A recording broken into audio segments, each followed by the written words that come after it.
One. Okay, so we have a lot to talk about. God damn, man. Yeah, we do. I don't really do introductions, but I guess I've known you since I was 4, 5, 3, 4, Dude, 2. yeah, possibly early. Yeah. I don't even know. Grew up on the same street, Yeah. and you've been like a big brother figure to me in a lot of ways, and we've stayed in contact basically daily since. Yeah. But we are both going through I guess you call the quarter life, like when I turned 25, the quarter life crisis stages. Yeah, I'd say like a transformative Yeah, it's period. transformative. Yeah. But I always knew, like, me and you were both very, like, more the creative, kind of like on our own ways, like art, our own kind of creative type of deals. Yeah. And you've been trying to get into the tattoo world. Like, I remember you talking about this like 7 years ago. Yeah, I've been working in tattooing for 8 years now. And what? I guess 7 years. Yeah. How, I guess, where did that come from? Why was that something that you chose to do? Because like it's a grind. We could talk about even just working at shops, not tattooing, but just I kind of I was just finding it interesting because you were talking about this. I remember you talking about wanting to like move certain places for apprenticeships, like Fresno or this and that, and then you were doing stick and pokes in your fucking room or the kitchen. And then as of recently, that was early days. Yeah. And then as of like recently, like I'm like seeing you on Instagram, and I don't know the tattoo world like that. I just get them. But I was seeing your work, and I was like, damn, like this is good for a fucking newbie. I appreciate that. I guess you can bring me back to the beginning of where this came from. What was influencing you to even get into that world at all? So I kind of fell into tattooing. It was never something that I initially wanted to learn how to do or even looked at as like a potential career. I was painting motorcycles at the time, or learning how to paint motorcycles under a dude named Chris. You know Chris. Chris Roberts. Great guy. Chris Roberts. Tattooer. Shout out Leche. Yep. Amazing person. Yep. So yeah, I was kind of doing, I guess, like a loose apprenticeship with Chris on painting like Harleys, choppers. Yep. Learning how to do like 70s, 60s, 70s, like lowrider paint, pinstriping, airbrushing, all that shit. Yep. And I was basically just doing prep for him and then watching him do it, and he would let me do like little things and stuff like that. I forget what age, I think I was maybe 19 at the time. And I did that I was working at a coffee shop as well, Great Bear in downtown Los Gatos. I worked there for about 2 years. And in the midst of working for Chris and learning how to paint, I was, kind of getting a hang of it. And then I got into a pretty serious motorcycle accident. Oh, yeah, that's right. Yeah, 2015.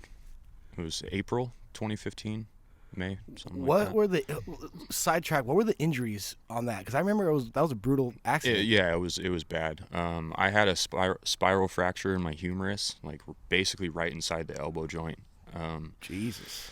And it really messed my back up. There was no like traumatic injury from that, but for a while I had a lot of trouble walking and getting around.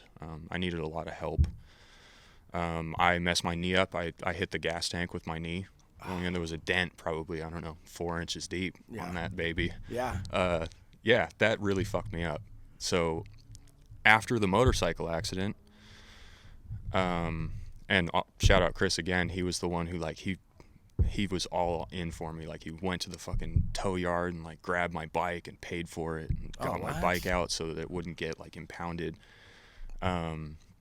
Yeah, he really took care of me. So it's kind of hard to recollect, actually, thinking back on it, but There's a lot of brain cells ago. Yeah. Me too. Oh my God. Yeah, like I think about It's intense. Oh yeah. Oh yeah. We're not even old yet. I know. That's yeah. Do you? I don't want to go.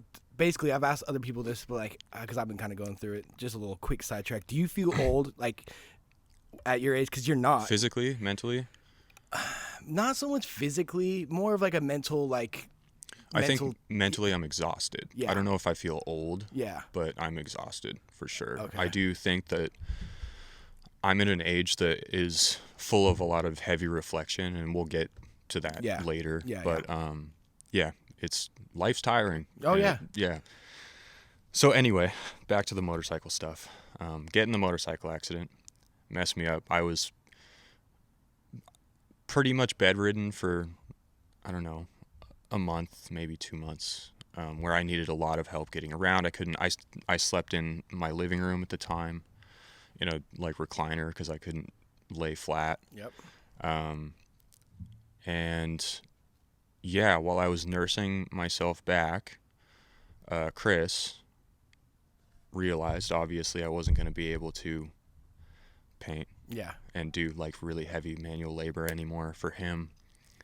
And I needed a job, and he was a tattooer, is a tattooer. And he went to the owner of the shop and kindly asked if the owner would give me a job as like a shop helper. The way that turned into tattooing was after being in that environment, and I already had tattoos. I knew I wanted to be like really heavily tattooed since I was like a little kid. I started getting blasted. You were getting blasted before, as soon as I could. Yeah. And quickly. Like I filled up my whole leg in like a couple months kind of thing. So yeah, I was into tattoos. I didn't know what a good tattoo looked like. I didn't really know anything about tattooing or as a career, like how lucrative it was or anything like that. So none of that was an angle on getting in. I didn't want to get fucking rich off of it or anything, which is ironic. But I saw the environment, and it was, to me at the time, like being kind of an outsider and like just getting into it, was basically a bunch of dudes hanging out with their friends all day and drawing on people for money. Yeah. And that's like, you're 20, 21 years old. Yeah. That's sick, dude. You're like, awesome. I don't have to work for money. Yeah. And you do whatever you want. Like it's a pirate ship. Yeah. You know? Is that the first thing that kind of grabbed your attention, was like this, the coolness of it, or like? Yeah. Oh yeah. Big time. I mean, I was young. I wanted to be tight. Like, I wanted to do anything I could to be the sickest guy ever.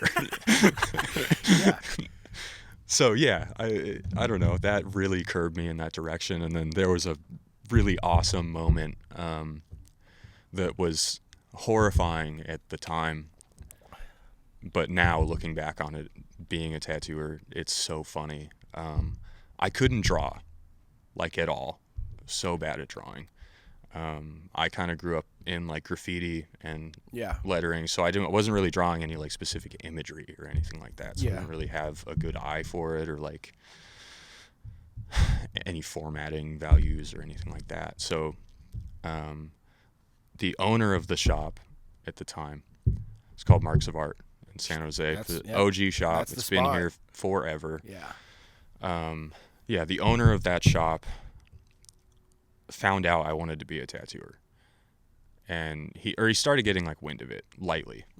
And the thing about that was you couldn't work there as a shop helper if you wanted to be a tattooer, because they didn't want to teach anyone. That was like he was very strict on that. He's still pretty strict on that. He's very old school. Is that a common for shops to not want apprentices? I never really understood that. I think it's very specific to the type of shop. Like Marks of Art is it's as close to a classic street shop as you could find these days. Like, shops like that don't exist anymore, really. But that place is like, it's like a time capsule. Oh yeah. You know? Like the way those dudes operate that shop, and like, you know. Yeah. Oh yeah. Kind of the values and views. I mean, you've been tattooed there as much as I have. You know what it's like. It's funny even thinking about like the eras. I look at my arms sometimes and I'm like, I remember I remember like the conversations had. I remember who was working at the time. I remember the smell.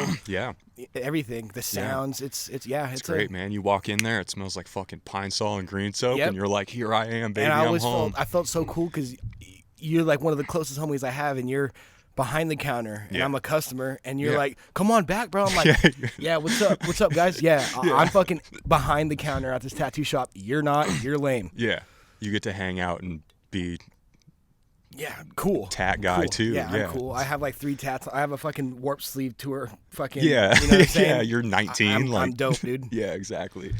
But you weren't. So I never actually thought about that because you are drawing and painting and they're good. But I never knew you as like an artist I like wasn't, that. No. I knew the graffiti thing and like, but like I didn't know the actual sitting down and like drawing shit. The closest I got to that type of art was when I was a kid drawing cars from Need for Speed, like classic Scions and stuff like that with like big wings and flames coming off the back, and it just was pencil scratch, Scions. like little Jesus kid drawings. Christ. Yeah, no, I know what you're talking about. So that was like the most education I had in art, pretty much, was just messing around, doodling. Yeah. But anyway, so the owner of the shop kind of catches wind, and I'm getting the vibe that he knows.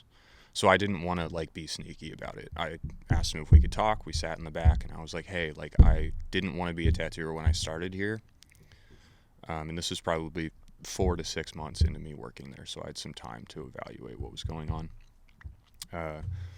So yeah, I pulled him aside, and we sat in the back, and I squared up with him and was just like, "I want to be a tattooer. Like, do you have any like suggestions for me or like ways I could get in?" And he did the most old school shit someone could do. He first told me not to be a tattooer, which you'll get from a lot of those guys. Yeah. And then he pulled out off of a yellow notepad a piece of paper and a pencil, and he goes, "You got a minute? Draw me a rose." Oh, I froze, dude. Like, I can't draw a rose. Are you kidding me? Yeah. Well, now you can, but back then. Yeah, now I can. So I manifested all the power I had in my head, my little tiny fucking smooth brain, to draw probably the biggest catastrophe of a rose that I have ever seen. And then I show him that, and he could tell that it was like going towards the traditional vibe of styles in tattooing. Yeah, for sure. So he's like, "Okay, cool. Now draw me a dolphin jumping over the rose." And that's when, dude, like I blacked out. I'm like, okay. Were you even nervous going to him before you even knew you had to draw some shit on a sticky note? Were you even nervous to be like, really. I want to ask him, like, hey? No, because I knew like we had a decent relationship, and I know that these guys are really big on honesty. Like, they're old school. I mean, who isn't big on honesty, honestly? Yeah. Honestly, yeah. But Jesus Christ, dude, I'm falling apart. Doing great. So yeah, they're big on honesty. It's a really important value to the older generation of tattooers, especially are really big on that shit. The ones that are still around, at least. And it's a respect thing. So I was like, I'm not going to hide this from him, because he's given me this job and this place to fucking be and learn, because, I don't know. So I went to him and said it, and he appreciated it. And then you just tried to draw a dolphin jumping over this rose. Yeah, and it was awful. And the best part of it was, I've experienced this multiple times working in tattooing. People put you on blast when you do funny shit like that. So Chris walks in the back and digs it out the trash and hangs it at his station. And it lived there for like months, dude, like a long time. I got a lot of shit for that, but that was kind of where it started. And from there, I really put in a lot of work to learn how to draw tattoo imagery. The problem was I wasn't learning foundational drawing skills. So I was just basically mimicking traditional imagery that I saw that I thought looked cool, or tracing the majority or tracing completely, which is good. And I recommend tracing to people who are starting out drawing and learning how to draw for a tattoo, because drawing for a tattoo is a very specific method, because you have to factor for like age. You know, tattoos grow, they get old with the people. So yeah, it's very specialty. Did you, besides the drawing aspect and actual art, like, did your skin get thicker being around dudes being bros, especially in a tattoo world? Like, I would, even on this podcast, I don't censor nothing, and I don't fucking ever tell anyone they can't say anything, but the conversations I've even overheard in tattoo shops, I'm like, dude, oh my God. Pretty gnarly stuff. Like, and also being an apprentice, like, they're going to fuck with you in any job, any trade or whatever. Bit. My apprenticeship was very special. Yeah. It was a special circumstance. There's no like, that's rare, and I'll get to that after this time period in my life. But so that's kind of how it started. And then I started learning how to paint. I taught myself how to paint. It was so bad at first. I have pictures of my first sheet of flash. I think I even still have it around here, but I basically just traced a bunch of shit out of that are probably bad tattoos that I found. Oh, yeah. Yeah. So I traced all that, and then I would sit at the time I was going to West Valley for a business major. And I would sit in the cafeteria and blow all my money and not go to class every time, and then inevitably drop out, every single semester. I remember walking around with you, and then we would just walk around like, hey, you trying to go to class? I had classes, but I would just be like, do you want to just like go look sexy in the cafeteria in front of all the chicks and just like, I'm gonna pretend like I'm just a tattoo artist too. My favorite, you trying to go hit the parking lot and vape? Damn, bro. I look back at those times though. That was like a really good. We were doing different things at the time or whatever, but those were like, you can even look on like your old paintings from now, but the linear progression, you say, it's huge. Just crazy. What do you feel like when you look back? Like, damn, I used to suck, but I needed to suck. Oh yeah, you should suck. I mean, you learn humility from sucking. Yeah. It's really important, I think, to be bad in the beginning.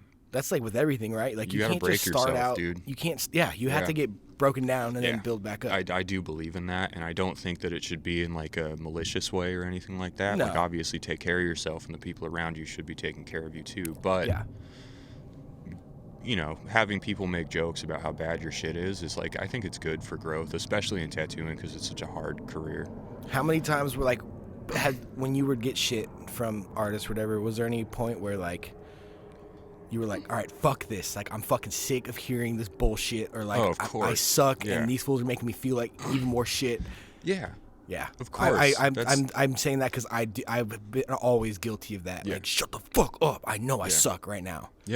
Give me a chance. Constructive criticism. But without that, like, I would have never had the drive to. Oh yeah, you need to hear that. Better, because I was like, I'll show these motherfuckers. They'll respect me. I'll show them this dolphin jumping over this rose right now, brother. Dude. Yeah. So yeah, I don't know. I would go to West Valley, and that's where I taught myself how to paint. And then one day, I was in Marks of Art, painting, in the back, and Neil walked back, our favorite person. Just did this like 4 hours ago. Yeah. What's up, Neil? Hey, motherfucker. Hey, Neil. You're the man. Yeah. He's definitely watching this. He told me once he sees this, he's gonna watch it. When he tattooed me today, he was like, I'm gonna fucking watch this shit. Yeah, he's gonna watch it. He told me to tell you to hit him up too, by the way. Yeah. But anyway, so he walks in. I'll be getting at you, Neil. He walked in the back and saw what I was painting on and was like, wow, that's the worst thing I've ever seen. I could totally hear him say that too. In his own like Neil way, you know? Like, this fucking sucks, dude. Like, this is shit. And I was like, okay, cool. But the thing about Neil that I love so much is he's not just trying to like talk shit or like beat you down. Like, he'll make a comment like that, and then what he did is he grabbed a little square of Arches watercolor paper, and he was like, sit down and just watch. So he drew a little clipper ship onto the thing. I think it was out of a Jerry book. It was one of the like little ones. I think it was in the blue book or something like that. It's just this little tiny clipper ship, and he lined it out real quick and then had me watch him paint it.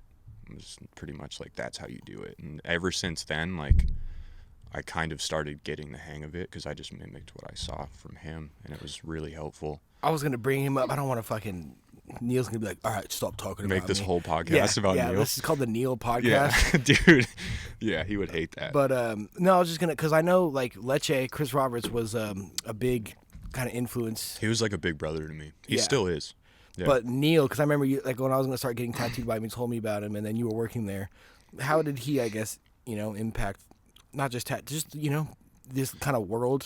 Hugely. A good person to be. Yeah. He's awesome dude. He has a lot to say. Yeah. About. Oh, dude. Yeah. You could talk to Neil forever about like politics of tattooing and like how things should be and what a good design is and stuff like that. And him and Chris were kind of the two people who like I started really learning what a good tattoo design looked like, just because they have, especially Neil has like such high standards for what tattoos should look like, how they should fit, all that stuff.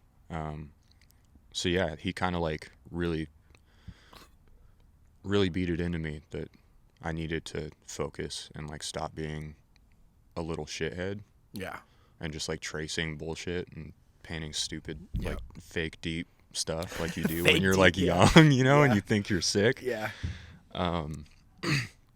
So yeah, he was a huge impact, and that's why he's such a good friend now. Like I love Neil. And you've probably met. I mean, I already know you like a well-known. Like you have always had multiple like groups of friends and multiple connections. I can go places with you, and you're like, oh, I know that fool. Yeah. I know this chick. Blah blah.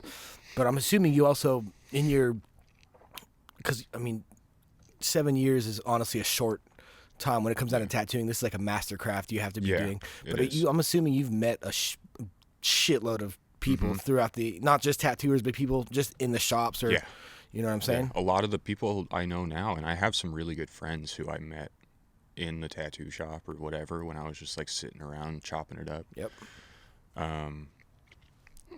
Yeah, and as far as tattooers go, Marks of Art was pretty high trafficked with guest artists at the time. I don't know if they are anymore, but I don't know. I don't really go much except to see Ross, who I want to talk about as well. Oh yeah. I fucking forgot about that, dude. Yeah. So as soon as the first couple guest artists came through, I got a few tattoos from some of them. And that kind of made me realize, like, oh shit, like I can go and like visit other shops and start meeting people. So I did, and I started getting tattooed a bunch, like all over the Bay, wherever I could. And I was broke, but like I spent all my money on getting tattooed at the time. Oh my god, dude! Yeah, it's expensive. It's really expensive. I'll just tell you this right now. I definitely made a mistake by getting tattooed today. Financial I walked out and I was like, fuck. Yeah. But yeah. I mean, you've obviously spent a lot of money too, so it's crazy. Well, probably not as much as other heavily tattooed people, just because like, oh my god, dude, a June bug just went kamikaze. Yeah, I know. I've been seeing it fly around. That's a fucking perfect clip right there. That'll probably happen more. Yeah. I'm sure. Yeah.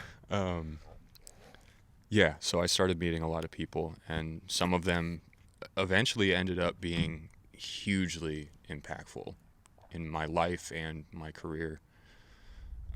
It's just nice to know people, and there's a lot of good people in tattooing. There's a lot of fucking assholes in tattooing, but there's a lot of Is there a big ego? My dick's bigger than yours. Huge. Yeah. Yeah, tattooing is huge. My dick's bigger than yours. Huge. I mean, yeah, huge. But that's like, I feel like we're nailing it. That's I'm not involved in the world, but I've been in enough shops and I've been under the fucking gun enough times to like hear conversations and people this and that and shit talking. But did you see, there's a lot of that, like just there is ego, just a big ego thing? Fortunately, I have not been surrounded much personally by people with huge egos. Obviously, there's a few. There's narcissists everywhere you go. But narcissists, yeah, I've been pretty fortunate not to encounter a lot of people personally, but I've heard a lot of really bad, like pretty dark stories from other people in the industry, so it's all kind of like hearsay. But at the end of the day, there's egos when you're dealing with creatives. Oh yeah, that's it. It just comes down to you're dealing with a bunch of artists. Like, they're crazy, all of them. They're all like, they're wacky people. I kind of relate it to like comedians in a way. Like, comedians are like not psychopaths, but they're off. All comedians in some way or another are off. They got a dark ticker, dude. Yeah. Like, That's what I'm saying. The conversations that I've heard, and I've been a part of them, because like people have seen me talk about multiple things, but I think it is a creative thing. It's not just a regular, I do my 9 to 5, I work for this boss, I come home, eat my fucking macaroni, whatever the fuck. But like, when it comes down to creative shit, even me podcasting, you tattooing and drawing, someone trying to be the best sewer. Like when you have to use your own brain to create something that is yours, I guess. Yeah. Mix that in with thousands of other people doing the same exact thing. Yeah. It's like, and what's up, dude? Probably a lot better than you are. Yeah. Which And is you don't, the and you hardest can't, part. and it's hard for you to swallow that pill.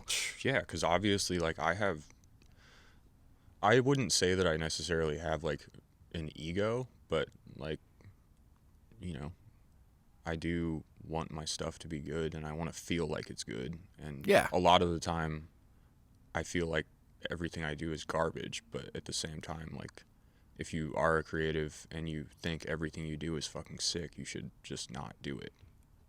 Where's the fun in that? Yes, because like this is my fourth different type of podcast I've tried to do. I've done it with like 2 of my cousins. I've tried to do like one with another person, and I'm like, yeah, it's just not working out. Yeah. But it's cool to like look back on those times, I guess, and like how you said you started out drawing, painting, and you fucking sucked. Yeah, and I sucked for a long time until I met some people who really like broke it down for me. And do you think more people in this life, especially in this era and generation we're in, where everyone wants to be important and everyone has a phone so they have access to making themselves look better? I was talking to Neil about this actually today, how everyone thinks they're so important. It doesn't have to be just a tattooer, but everyone is like, I'm so good at this, or I'm the best at this. And I feel like a lot of people aren't humble these days. Not everyone, but I feel like... Yeah, I wouldn't want to generalize on that, but... Generalize. Everyone fucking sucks, dude. Yeah. Okay, just checking. Yeah. I think that everyone has huge potential to suck, and some people just harness that a little bit more than others. Yeah. Yeah. And that's obviously... Social media has impacted that a lot, and I don't want to be the guy who's like, oh, social media is like all bad. I say it in every podcast. I know you do. It's fucking annoying. It's repetitive, but it's true in a way. It is true in a huge way. I don't think that it's all bad. I think there's some benefits to it as well, especially for the career that I'm in. Like, you need that. This right here, if I didn't have social media, then no one would ever see this. And the amount of really awesome friends that are genuinely my friends now, that I've met, that like I had never met them before. They just like replied to a fucking story, or like supported my art, or liked a post or whatever. And now we hang out, and they're like close friends to me. That's really cool and has like a lot of magic to it, I think. Well, after you graduate high school, or you get through like the teen years, that's when you like don't have a lot of like a social circle. At least like I have a big social circle, but it's as in I have a lot of friends, but I don't talk to them on a daily basis, and everyone has their own lives. So I feel like you kind of took a route which is a great route when it comes down to networking and meeting a lot of different, not just people from the local high school, or not just I went to high school with this kid, or I played bass like on the t-ball team. Like you're meeting people as an adult, because I'm like, we can get on the anxiety shit later, but that whole quarter life crisis and meeting people, and in your 20s, it's getting harder. And I feel like you have always been really good at just networking with people in all aspects. Well, I really like people a lot. Like, I love people. Yeah. The kind of trade-off for that is that people exhaust me. So I end up putting a little bit too much of myself, like, into it, and then I'm bummed off of it, which sucks. But I love people so much, and I wish I could be around them all the time, but I'm also like, I would call myself like, I'm a heavy introvert with a social personality. I'm not extroverted at all. I like to be at home by myself, but I need interaction. How were you always more on the introvert side, or did that come with age? No, it's getting more and more as I get older. Yeah, me too, man. And that's because of a lot of like social issues and like stuff like that. Yeah. And social media too has made me become kind of a hermit. Like, it makes me not want to see anything. God damn it! I was talking about this today too. Like, I do a lot of comparing my life, and like I fucking suck. I don't just buy a house. I'm not having kids. But no, I agree, dude. Like, seeing all that shit kind of makes me just want to like stick to my routine and my company. But like you said, I agree.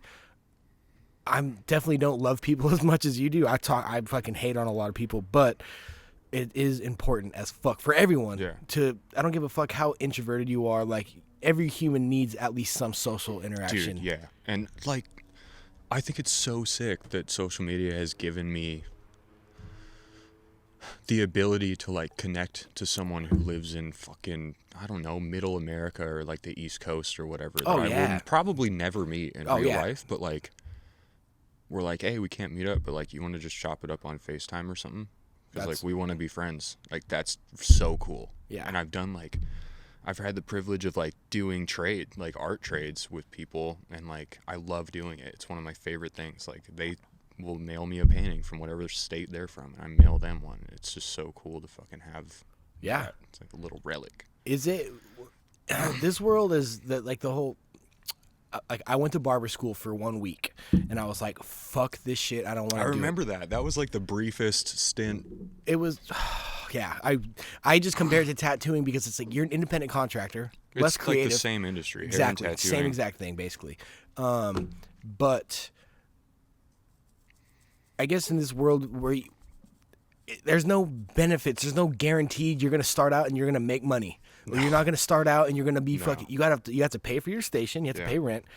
Was that on your mind at all? No. I didn't think about the real world. Exactly. I was working in a tattoo shop. That's like the place you go to forget about the real world. Yeah. So, like, one of the issues, and we talk about it a lot with my coworkers now, the owner of the shop is really big on financial responsibility and, like, encouraging your peers and coworkers to be better with their money, because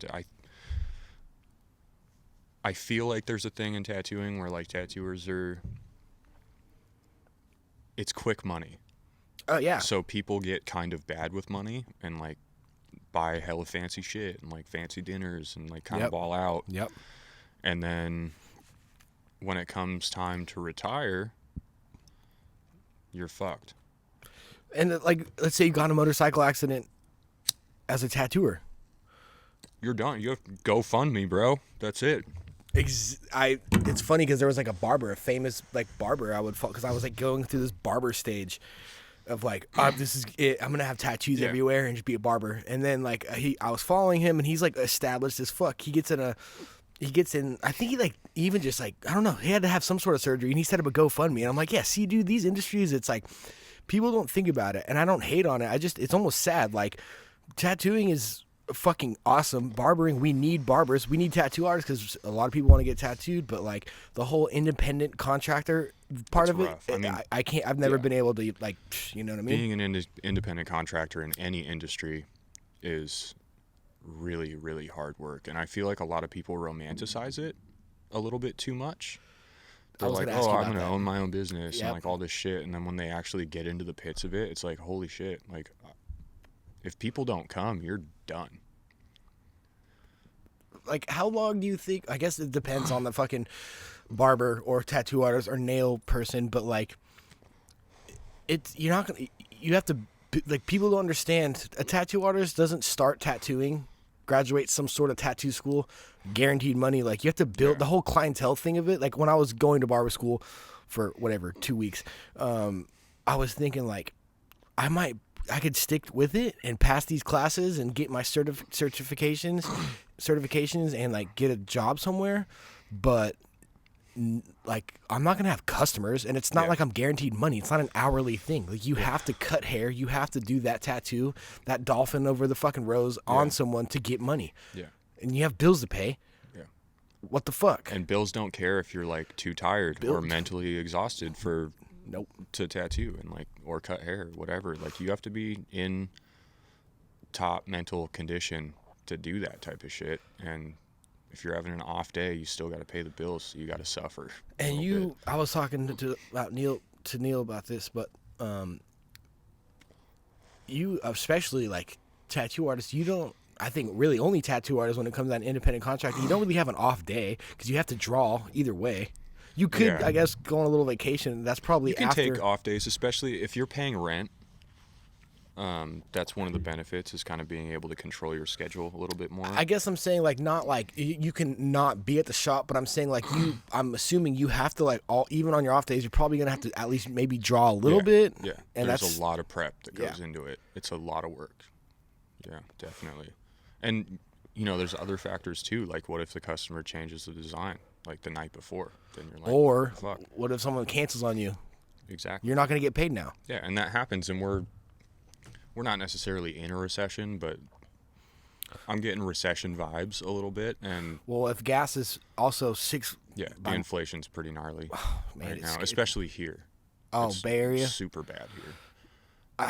I was just telling you off camera, like, how much crippling anxiety I get now, and I still don't know why. I grew up here. I've lived here. I'm basically 26, but I lived here till I was 21, so it is my hometown. But every time I come back here, I get crippling anxiety. Like, how do you feel about San Jose now? Like, do you have any plans or thoughts of getting the fuck out, or is it? I don't know. How do you feel? Like, you were saying how it's kind of you didn't say shithole. Those are my words, but kind of, I don't know what you said, ghost town, or just not a ghost town. It's fucking million people here. Yeah. But what are your thoughts on the city that you grew up in, that you're still living in now? The city's very dynamic and has a lot of different types of things going on right now. I think it's changed exponentially from when I was a kid, obviously, and kind of the San Jose that I fell in love with when I was in high school and college and going to shows and bullshitting and stuff. Great place to grow up. It's an awesome place to grow up, or it was. I don't know how it is now, obviously. Yeah.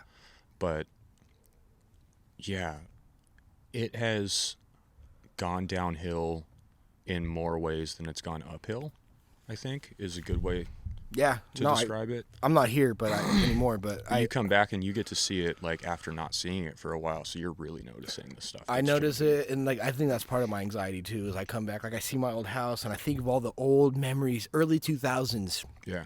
Block parties, skateboarding, listening to fucking Alien Ant Farm, or like whoever the back, and it's just, nowadays it's just like, I don't know, this isn't the city I remember. And I guess in a way, I'm not hating on San Jose, but I just know that, like, besides you and Claudia and Vic, Tommy's parents, and getting tattooed by Neil, like, I'll probably never see myself coming back here.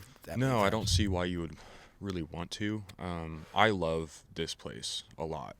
A lot of my best friends are either here or have been made here. I have some amazing memories.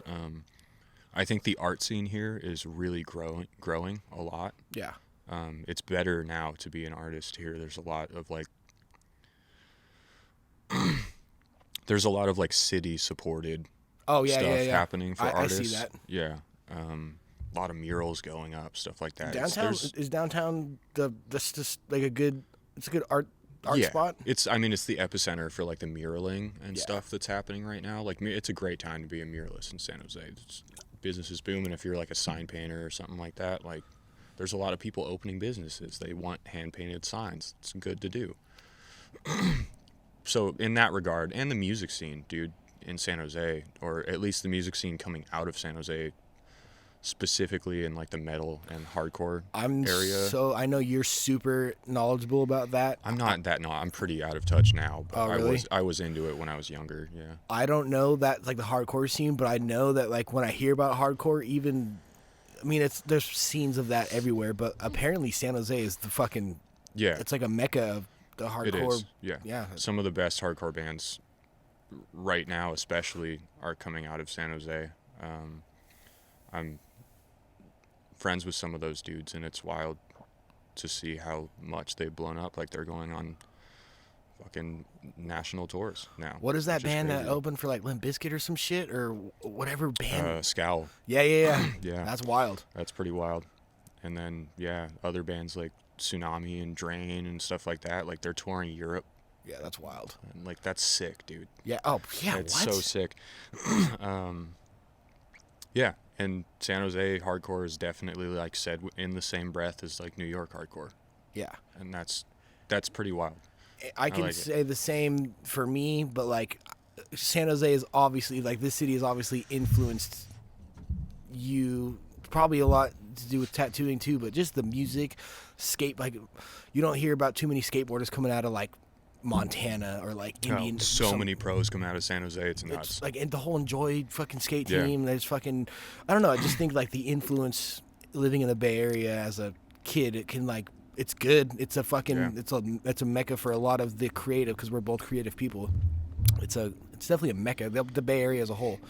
Yeah, the Bay Area as a whole. I mean, it was the mecca for. I mean, it still is kind of a mecca for tattooing. But in the late '90s, early 2000s, the Bay Area was where people were moving if they wanted to get good. And now, like, odds are, if you learn somewhere in the Bay Area, you're gonna start off a little bit ahead of someone who might be like learning in the Midwest or something like that. I mean, obviously there's cases of people getting really fucking good really fast out there, but it's really competitive here. Yeah. So, and there's so many good tattooers. So yeah. Would that cross your mind, as in, just because you're in such a populated area of so many, obviously there's like the Silicon Valley tech industry, but also just creative industry, it being so competitive, was that ever on your mind? Like, I'm not just competing, or like, I'm not just going up against just like other fucking newbie. Like, it's a lot of good artists. Like really, really, really good. And some of the dudes that I know who were apprenticing at the same time as me are insane. Like, some of the nicest tattooing I've seen. From apprentices? Yeah, I mean, they've been tattooing a couple years now, but even a couple years is like not, they're so that's good, crazy, dude. And they're all just right downtown. Like, go to the Rose Garden area. Oh, yep. Those dudes are crushing it. Yep. So, yeah. And then, like, San Francisco, too. I know a couple, like, younger tattooers out there who are crazy. Yeah. Like, really, really good. And have always done really good stuff. Yeah. So. When like, I guess the thing that is crazy about jobs like that, independent contracting or creative or arts, or like when the pandemic hit, didn't affect me at all, because I'm a 9-to-5er, but the amount of things that closed down, like, did that affect you or your situation at all? I know San Jose got hit hard with the whole shutdowns. Like, my county did not get really touched at all, but out here, just 2 hours away from where I'm at, how did that affect you? It destroyed everything. I know. That was the downturn of my career and life for a while when COVID hit. Like, what did it do to your mental health? Destroyed it. Absolutely destroyed it. That was probably like one of the hardest times I've ever had mentally. Just not making any money, not being able to work, tattooing completely shut down. The shop that I was working at, which was where I had my apprenticeship, ended up closing, unfortunately. And that place was like it really was like a place of magic in tattooing, like a really special shop. One of the rarest shops you could find as far as like the vibe around it and like the tattoos coming out of it. Those dudes were rock stars. They still are. They're amazing tattooers, all of them. And they're great, great people. Those dudes are awesome. But yeah, the shop closed and I lost my job. And I thought I was done, like, I guess, like, what did that, I mean, I know, it's just, I couldn't relate because I was, like, working overtime, like, where I was at, and, like, hearing all these people, like, restaurants, like, home, like, mom and pop shops shutting down, or, like, people losing their jobs, like, it was weird. I almost felt spoiled in a way, because where I was at, like I said, didn't affect me really. Mentally, it kind of, like, got weird, as in, like, I think it made people kind of divided in a way, like, what's your stance on masks, or, like, or people just didn't want to interact anymore. Like, so did that. Yeah, 2020 was probably the hardest year of my life. Like, that number, like, is going to be a timestamp in history. It's insane, dude. Like, within 2 months, one of my best friends growing up died. That was the first thing that happened. And then I went through a breakup, and while that was happening, COVID hit and the shop closed. I lost my job. It was just like this flurry of madness, like, all at once. It was like there was no prep, Oh, and yeah, no. if you're in that industry, like, for a lot of tattooers I know, like, good luck getting unemployment, bro. They're not even going to pick up the damn phone. Oh, yeah. It was bad. So a lot of people were struggling. I'm not the only one that I know who their life was pretty much, like, turned upside down overnight because of all that. And then you hear about we don't have to get too personal with it, but, like, I come from the same thing, but the amount of like alcoholism and shit that like risen throughout society, especially with people that were affected by it a lot, and just like self-medicating to I was gonna ask you if you could like hand me one of those because I'm self-medicating right now. Oh my god. But yeah, that's appreciate it. This podcast is sponsored by White Claw Hard Seltzer. Just kidding. It's White Claw and Angst. And that's like the main the main sponsor. But yeah, like just hearing about like just the suicide rate, and not to get all dark or whatever, but I mean it's reality. Like dark. I like getting dark. It was creepy hearing about like just the fucking amount of drug use, the people getting addicted to drugs, being not the Stanford prison experiment syndrome, like just getting fucking crazy, just locked up. Because you guys were locked up. I didn't experience being locked up like this. Yeah, we were locked up. Yeah, because I remember coming down here, like in maybe March, April, May, like maybe June of 2020, and I'm like, I'm coming from like, I'm still hitting the bars. I'm still fucking going out to restaurants. Yeah, you were going buck wild out there, dude. I would text you like, bro, you're crazy. And go inside. Yeah, and everyone was like, everyone outside of where I was living at was like, what the fuck are you? And I'm like, damn, you guys are really, that's crazy. Yeah. I didn't experience COVID like most people did. I'm like, you're posting videos of people line dancing at bars. Oh, yeah. I'm like, go home, dude. I'm like talking like a 65-year-old lady, like, do you want to go to prom type shit? You guys are out there licking floors still and shit. Dude, I'm licking windows, licking floors. Yeah. Was there a point, I guess, just from dealing with being locked up like that, where you genuinely were like questioning your sanity? Oh, dude, yeah. Dude. I like went into a pretty like dark. It was dark. Shit got weird. For sure. Like super weird. Yeah. Yeah, it was bad.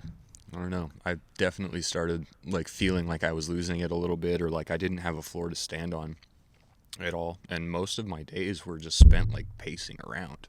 Yeah. Trying to find any sort of feeling like a human. What was the thing that helped, I guess, or whatever things that, I guess, helped in a way, like keeping yourself busy, occupied, or making sure your marbles are not leaving your brain? Oh, man. If you want to work out, you can't go to a gym type shit. Yeah. Cycling. I started cycling. Oh, yeah? Like, really heavily. I was a cyclist when I was in high school and college. Me and Evan were really big on cycling. Shout out Evan. One of my best friends in the world. Go to Race Factory if you need. Yeah, check out Race Factory. Race Factory. On Winchester in San Jose. I can't even change a tire.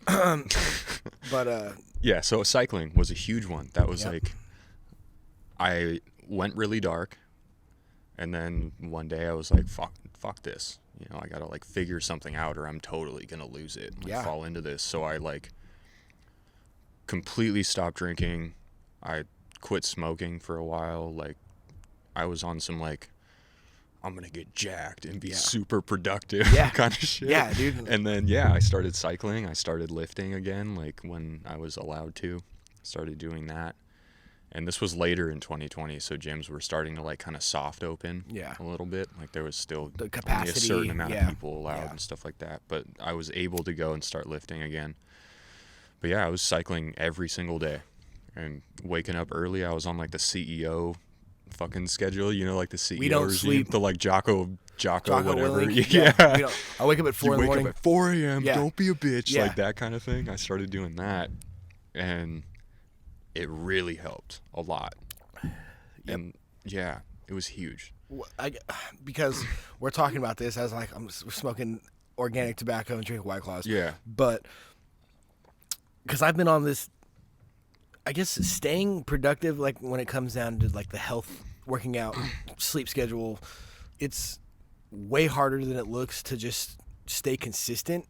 Because the amount of fucking roller coaster rides I've been on, like right now, like both you and I are like going through our own, like the anxiety of it and the depression I've had the last couple months has been out of the fucking, I can't even explain it.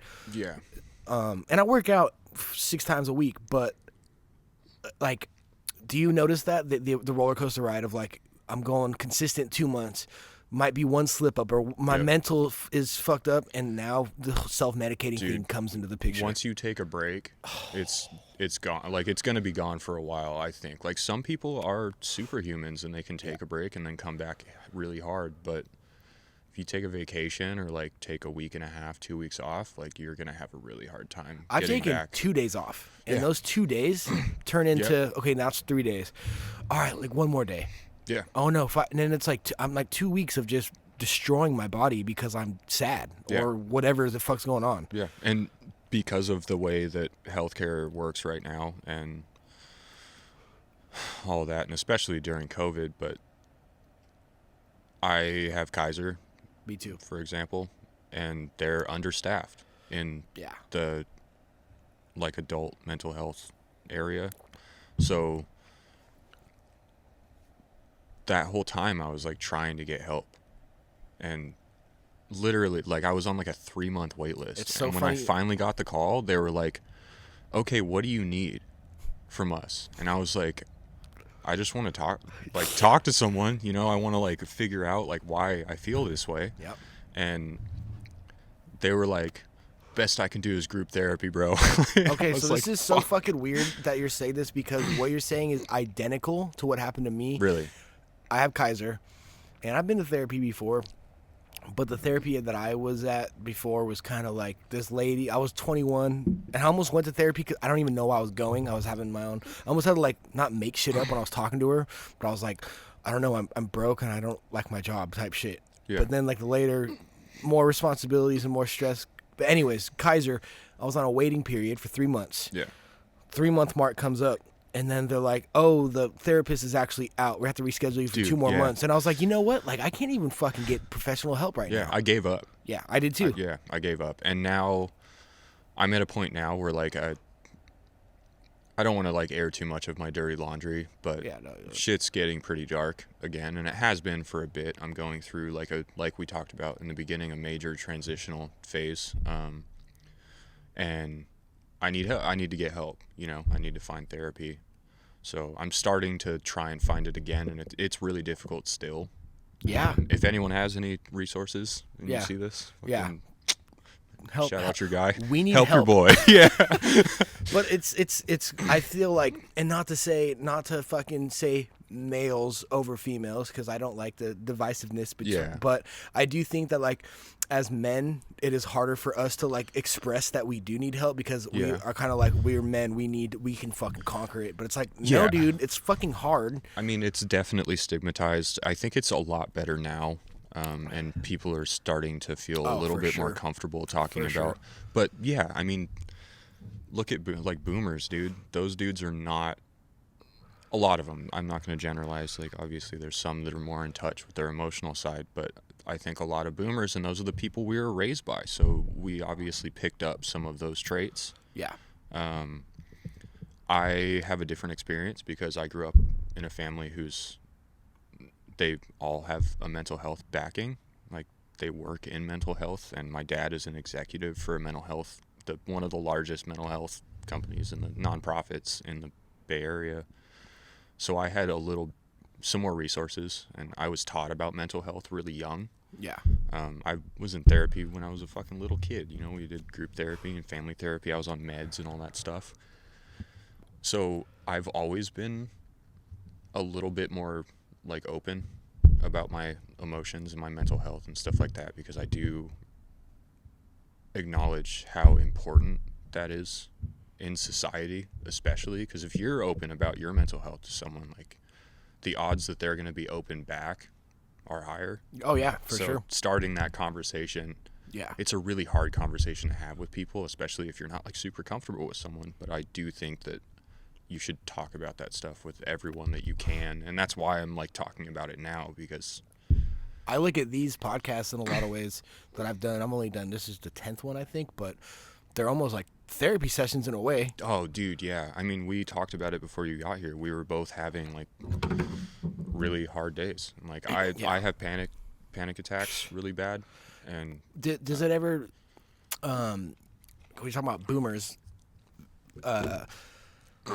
older people, everyone's had anxiety throughout history, obviously, but I feel like it's like on the highest that it's ever been as a society. Well, I the guess. Awareness is higher. Yes. So it's being recorded more. But I've like talked to people or just try to explain to them, and there's some people out there that, like, as far as I know and as far as they say, like, they don't understand anxiety. I'm like, I can't even explain it to you then. Like, if you don't understand anxiety, because it's never like, I don't ever use it as an excuse to, like, I can't work. I have to get up every day and go to work, even though I'm fucking freaking the fuck out. But it's hard to, like, express that to people, I guess, some older people, because they just don't get it. And I think it's definitely also growing up in different eras and generations. It's different back then than it is now, especially with, like, I don't know, just not to bring up social media, but social media has definitely, like, risen my anxiety. Like, my anxiety is heightened just from just scrolling and looking at shit and comparing. But do you find it like when someone doesn't understand anxiety, it gives me even more. I'm like, fuck, dude. So I don't know that there is anyone who doesn't understand what it's like to have anxiety. I do think that there are a lot of people out there who don't know how to identify and acknowledge anxiety. So when you say it to them, it doesn't resonate. Yeah. I think everybody has at least a little bit of, like, an anxious little bitch in their head, you know? Oh, yeah, of course. And yeah, I think there are people out there who just don't really, they would call it, like, I'm really stressed out. Yeah. Or, like, I'm really nervous. Yeah. But they don't know that they're having anxiety. Well, like, the whole, also, like, because I know you just said it, but, like, me too, like, we have, like, panic attacks. Yeah, like, I have very severe panic attacks to the point, it's, like, physically disabling. Debilitating. Yeah. I almost couldn't do this podcast tonight. I almost did not drive out here. I was like, dude, something's going on. I cannot. I was like, fuck it, I gotta fucking do it. But and I almost bailed too, because my anxiety manifests itself very physically. I have a lot of trouble eating. I get physically ill. I start throwing up. I shake. I get tunnel vision, shit like that. Oh, that's severe. It's bad. Yeah, it's pretty bad. Yeah. And I think a lot of that is coming from how much I've been, like, trying to work on myself lately, and also, like, I'm going through a transition, all that stuff. So yeah, it's worse than it has been throughout my life, for sure. But I think it's a start of kind of learning to identify different things about myself that I haven't looked at as deeply in the past. Like, right now I'm learning about attachment styles. Okay. And, like, for relationships or friendships or within families and stuff like that, and kind of where that comes from. Because attachment styles, it is thought by professionals that it comes from childhood.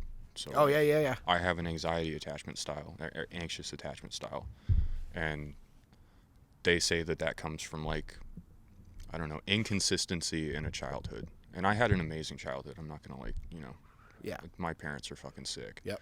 But somewhere along the way, that was developed. Yeah. And are you, like, as of recently, like, learning about attachment styles, like, reading up on it and shit? Yeah, doing a lot of reading. I'm doing a lot of, like, kind of self-realization, like, trying to figure out why, like, I give more of myself to other people than I have to give, and then I end up depressed and anxious because I've given all my energy to everyone else, and everyone else comes before me, usually. Like, I'll go out of my way to fucking do most things for most people. Yeah. You know? And so you're basically put other people before yourself. And, like, Always, and this is not a narcissistic thing, but at the end of the day, you do need to put yourself first before. Yeah. I'm not saying, like, don't help someone out if they need it, but when you get so wrapped up in helping other people, I also see it a lot with, like, comedians. Like, I think of, like, someone like Robin Williams, someone that was, like, sent here to, like, make others laugh, ends up hanging himself. Yeah. It's just, like, I think we should, because when you say transitional stage, not just, like, jobs and figuring life, careers out and money shit, but it's also transitional, like, how you're identifying your attachment styles. I'm trying to learn more about myself and, like, improve on myself. And I've already done a lot of that. Like, I was a totally different. You've known me my whole life. I was a totally different person. You used to be a little motherfucker. Yeah, I was a fucking asshole. Little fucking. I mean, for me too, a long time. Yeah. I mean, I was nice to people still. Oh, I yeah, still no, treated people never an really asshole. well, but I had some problems for sure, and those got worked out in my late teens to mid 20s in that period, I guess. Maybe early 20s, not mid. But yeah, I think for a long time when I was younger, I used like getting in trouble and like doing bad shit to like kind of ignore my issues. Yep. As a lot of people do. That's why a lot of people do this. Yeah. I was thinking about this recently. Like, when I was 21, I remember my 21st birthday. You fucking took me out to, you and like two other people took dude, me. Me and Evan went to downtown Campbell. Yeah. And I was just getting slaughtered. Yeah. And that era of like drinking, it wasn't like I'm drinking to mask anything. I'm drinking because I can sit at a bar now and it's fun. Because I'm 21 and Yep. fuck it. And I was 22, so it was like fucking, Exactly. I'm getting crazy. I'm 22. I'm trying to fucking party. Exactly. But I noticed like the older I'm getting, and also with other people around me that drink, because I've been around alcohol my entire fucking life. But, and not to talk shit, I love everyone that I'm around for the most part. Some people can fuck off, but like drinking and like the whole self-medicating thing, this is even pre-COVID, but like the older you get, I realize a lot of people, myself included, we're not really drinking to party anymore. It's just like a fucking Band-Aid that goes away after fucking 3 hours. Yeah, and then you feel worse and more anxious because hangovers they get gnarly when you get older. Dude. Bad. They get like really mentally taxing. It's not, it used to be the typical, I got a fucking headache, man, I'm not feeling it. Now it's just like, I every time I've toned down my drinking a lot, but when I still do, it's not the same like it used to be. It's, first of all, my tolerance is way off now. Yeah. Like, I used to fucking smash 10 screwdrivers and be like, what's up? I remember Let's that. Go to the next I would call you and be like, what's up, dude? You're trying to go skate? And you're like, oh, bro, come over. I'm hitting screwdrivers. Yeah, dude. Or like, I'm at Touchdown Tommy's or Mike's place at like 1 in the afternoon. But we'd go play darts. Yeah, we'd go to Blackwatch. Yeah, just drink hella beer and go to fucking what's it called? Katie Bloom's. Katie Bloom's, play darts. Yeah. Yep. Yeah. Saw that one, whatever. That one chick, I was like, oh no. Oh god, we won't go into that, but that was really funny. But I was noticing that like hangovers these days, it's not, like you said, it's not really a physically taxing thing anymore. Like, I literally wake up and I analyze my entire life just from like the night before. Like, I wake up and I'm like what am I, not just like why did I spend money last night, or why did I like talk to, like, whatever. Like, I like wake up and I'm just thinking, what am I doing as a human being? Yeah, why am I doing this to myself? It's so self-destructive. And like, especially if you come from a family of alcoholism, like, it becomes a real fucking problem into your, like, from your probably early 20s is where it usually starts. Mm-hmm. I'd say like 22 to 24, and then after that, like, fuck, man. 21 to 24, I was on a rampage. Yeah. Like a bad rampage. Yeah. I know there's special cases where people are teenage alcoholics and stuff like that, but I think for the more typical, like, if you come from a family of alcoholism, it'll start from around the time you're legal drinking age. And then progressively it snowballs until one day you wake up super hungover and you're like, holy shit, like, this is an actual problem. Is there ever a point, like, because I've been thinking about this about myself, but is there a point with you where you're thinking, especially now, like the anxiety and just, not that we're old, but we're getting older, obviously, where you're like, I need to just stop. Just stop. Yeah, I think about I'm not, it all the fucking time. Even just like, I guess I always say like, all right, like an occasional thing. I'm going to a wedding soon. It's like, yeah, that's like a good window of opportunity to like stop and then use that. But I've been thinking lately, like, why not just like stop instead of like going to the gym and then on a Friday or Saturday get fucked up? I've been thinking, me personally, like, how about just stop completely? Do you feel that way? Just all stop. The time. Yeah. I think, like, especially with tattooing, for me, just because that's my experience and I talk to a lot of other tattooers about it, being an alcoholic tattooer is the worst thing. Like, it'll destroy your career so fast. You can't fucking draw. You're hungover. You can't tattoo because you're fucking shaking. You're a shaker. You're sweating. You feel like shit. You know? You're just head's not in it at all. Yeah. You don't even focus how much you're doing. Yeah. So I cut it. I stopped drinking that heavily like when I started tattooing. Yeah. But now I'm kind of like, fuck, man, why don't I just stop completely? Because even outside of tattooing, I'm evaluating like different career paths at the moment. You know, it's a part of my transitional phase is like I'm right there with you, brother. I'm realizing that if I want to stay in the Bay Area or be able to live comfortably, I have expensive taste. I like fast cars. I like nice clothes. I buy shoes like a fucking nut job. Oh my God. And half of them I never wear or look at after I buy them. Yep. And then, so I'm thinking like, man, if I want to support that and be able to potentially support a family or like, you know, have like a symbiotic, like healthy relationship with someone, you know, I need to have a career that can support that, obviously. And tattooing can do that. For a lot of people, they have very successful careers. For me,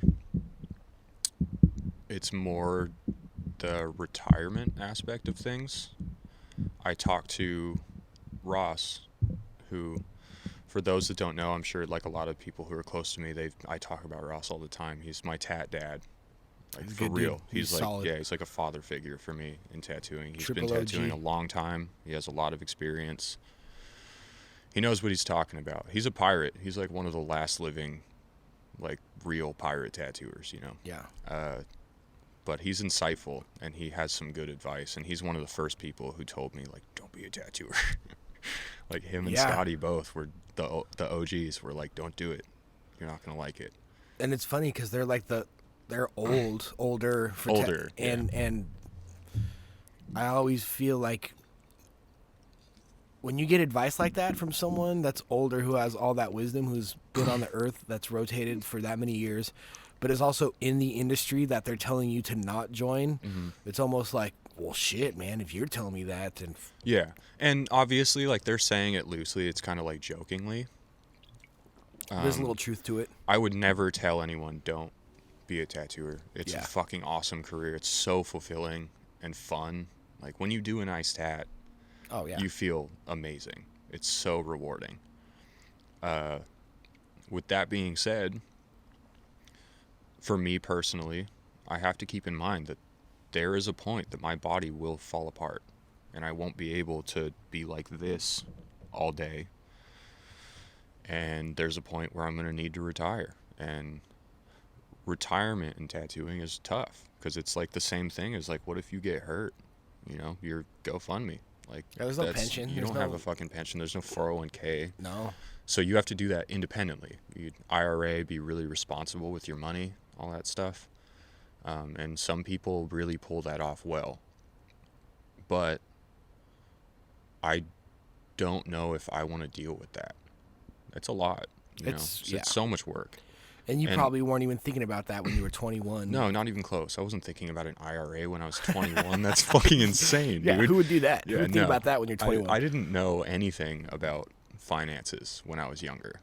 I made more money when I was a kid than I do now. And I was flipping cars, just like doing it. I've been like showed up just like when I still lived here down the street. I'd like walk over, you know, what's up, man? Like, we're about to skate, and like just a dude rolls up and like buys a truck really quick off you. I'm just like, you just made like 10 racks right there, dude. Yeah, and because I didn't have an education in finances, I fucking blew it. I was 21, 22. I was like, I'm buying more cars, buying all these clothes, buying a nice computer, like doing shit like that. And that's the problem with fast money when you're young and you were never taught about investment or savings or anything like that. You just think like, I have all this money, I have to spend it. Oh, of course. And especially when it's like in a cash, when it's like you see it in paper. Yeah. When you're I was buying shit that I fucking, there's no way I would ever need it in my life. Oh, dude. Like there was no minimalization of my like my possessions back then. I wanted to have everything. Yep. And that probably comes from the fact that I grew up poor and we didn't have a lot when I was a kid. So yeah, my number one impulse was to just have all That's an addiction in itself. Just buying shit. Yeah, buying shit. It's materialized addiction. That's why, like, tattoo, I mean, because, like, I used to be so good at saving money. And now, well, first of all, the amount of fucking bills that I have, it's hard to save. But, like, in a world where, like, in a tattoo world, I don't know. But same thing with barbers. Like, you get paid basically cash. Yeah. It would seem so hard to, like, not spend it. It's like, what's up, dude? I just got all this fucking cash. Yeah. I want, like, 2 pairs of Vans right now. Yeah. That's $120. This fucking cool black. I have to, like, I'm like, I just go on Amazon and just, like, here's a Pantera shirt, here's a Black Sabbath shirt. Hear me about this? Like, oh my god! During COVID, I was being a fucking dumbass. Like, no. I don't know. I was like depressed. I was looking for some like some comfort, you know? Yeah. And during COVID, I would go on fucking Depop or whatever and just look for like vintage metal shirts. Which are the most taxed things in the entire world. And I almost spent like $350 on a Death shirt. Nice. With like holes in it from the 80s. Dude. And yeah, I don't know, stuff like that. Like, shout out Chuck Schuldiner to death. What's his name? I demolished his name. I don't know his last name. Oh, but like that whole industry in itself, like Quentin. Yeah. He's into like the fucking he's into shows and like, vintage resale, and like. Yeah. But to me, that world's even crazy. Like this fucking 2000 or like 1998 like Bulls shirt or like this fucking weird band from the, I don't know. It's like, yeah, $350 for a Death shirt with holes in it. I don't think so. Yeah, I almost did it, dude. I like texted people a picture and I was like, "Do I do this?" Dude. And they were like, "If you do that, you're nuts." Yeah, that's impulse. That I don't even like. The older I get, because I'm always trying to like. I would want to walk out with like. I remember like I got a Black Sabbath shirt and then I was like, I'm gonna get like 6 more different Black Sabbath shirts. Yeah. And then I realized, like, I don't need to, like, express to people that I love Black Sabbath or Pantera. I can just, like, listen to them and wear a white tee. And be able to talk about them. Yeah, exactly. Yeah. Because I love, man, I'm not even going to, because I don't know if you'd agree with me on this, but, like, when people wear band T-shirts, I said this with Scotty on calling people out for. I don't call them out anymore, but it's just, like, I think it's just the older you get. Like, I was talking to you about, I was going to bring up Joey Badass, but, the older you get, I'm starting to like not care, like not be that guy that's like, I knew this band before you, or like name 3 songs. You were that kid. I was that kid until like if 2 I had something years cool, ago. You'd be like, I showed you that. God damn it, dude. I'm a joke. I used to be a cringy little bastard, dude. I mean, weren't we all? But like, I went to Senior Taco before you, bro. Yeah, exactly. I said that to you, dude.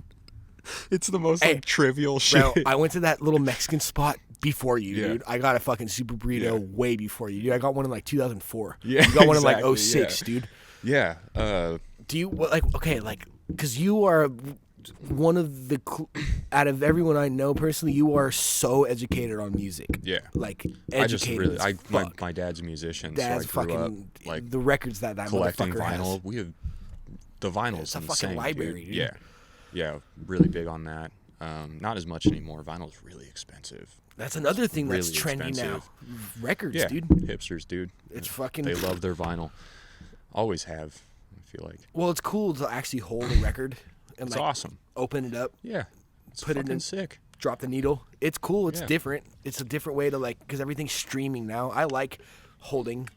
You know. Even I was buying vinyl without a record player, dude. One of the biggest people I know for that is Jake. Jake loves buying vinyl. Shout out Jake. Shout out Jake. We love you, bro. Jake's the man. Yeah, he loves buying vinyl, and he also knows a lot about music, and he's really up on music, more niche stuff than me for sure. Really, I didn't know that. Yeah, he likes